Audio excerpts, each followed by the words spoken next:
किष्किंधा कांड 49वां सर्ग।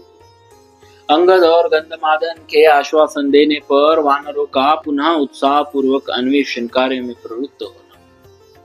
तदनंतर परिश्रम से थके हुए महाबुद्धिमान अंगद संपूर्ण वानरों को आश्वासन देकर धीरे धीरे इस प्रकार कहने लगे। हम लोगों ने वन, पर्वत, नदियां, दुर्गम स्थान, घने जंगल, कंदरा और गुफाएं भीतर प्रवेश करके अच्छी तरह देख डाली, परंतु उन स्थानों में हमें न तो जानकी जी के दर्शन हुए और न उनका अपहरण करने वाला वह पापी राक्षस मिला। हमारा समय भी बहुत बीत गया। राजा सुग्रीव का शासन बड़ा भयंकर है, अतः आप लोग मिलकर पुनः सब और सीता की खोज आरंभ करें।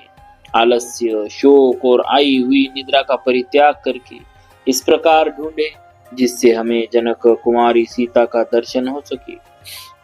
उत्साह, सामर्थ्य और मन में हिम्मत न हारना, ये कार्य की सिद्धि कराने वाले सद्गुण कहे गए हैं। इसीलिए मैं आप लोगों से यह बात कह रहा हूँ। आज भी सारे वानर खेत छोड़कर इस दुर्गम वन में खोज आरंभ करें और सारे वन को ही छान डाले।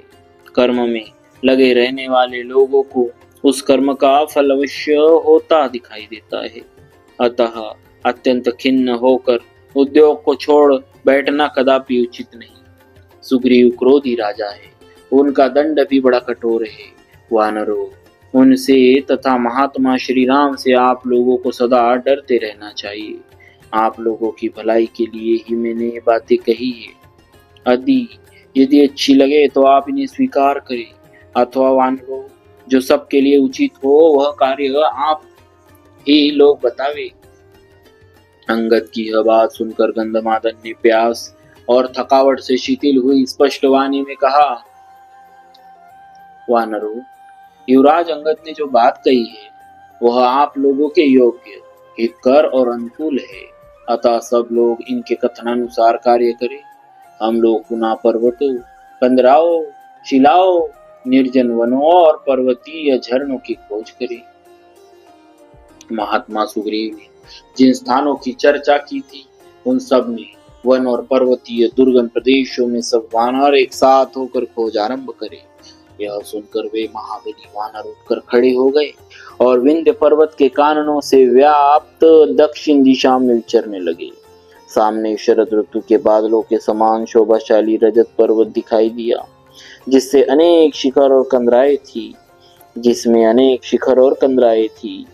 वे सब वानर उस पर चढ़कर खोजने लगे। सीता के दर्शन की इच्छा रखने वाले वे सभी श्रेष्ठ वानर वहां के रमणीय लोद्र वन में और सप्तपर्ण चितवन के जंगलों की खोज करने लगे।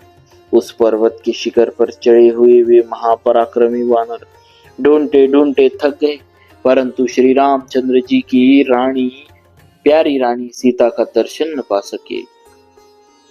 अनेक कंदराओं वाले उस पर्वत का अच्छी तरह से निरीक्षण करके सब और दृष्टिपात करने वाले वे वानर उससे नीचे उतर गए। पृथ्वी पर उतरकर अधिक थक जाने के कारण अचेत हुए वे सभी वानर वहां एक वृक्ष के नीचे गए और 2 घड़ी तक वहां बैठे रहे। एक मुहूर्त तक सुस्ता लेने पर जब उनकी थकावट कुछ कम हो गई तब वे पुनः संपूर्ण दक्षिण दिशा में खोज के लिए उद्यत हो गए। हनुमान आदि सभी श्रेष्ठ वानर सीता के अन्वेषण के लिए प्रस्थित हो पहले विंध्य पर्वत के ही चारों ओर विचरने लगे। इस प्रकार श्री वाल्मीकि निर्मित आर्ष रामायण आदि काव्य के किष्किंधा कांड में 49वां सर्ग पूरा हुआ। बोलिए श्री सीताराम जी महाराज की जय। भक्तवत्सल भगवान की जय।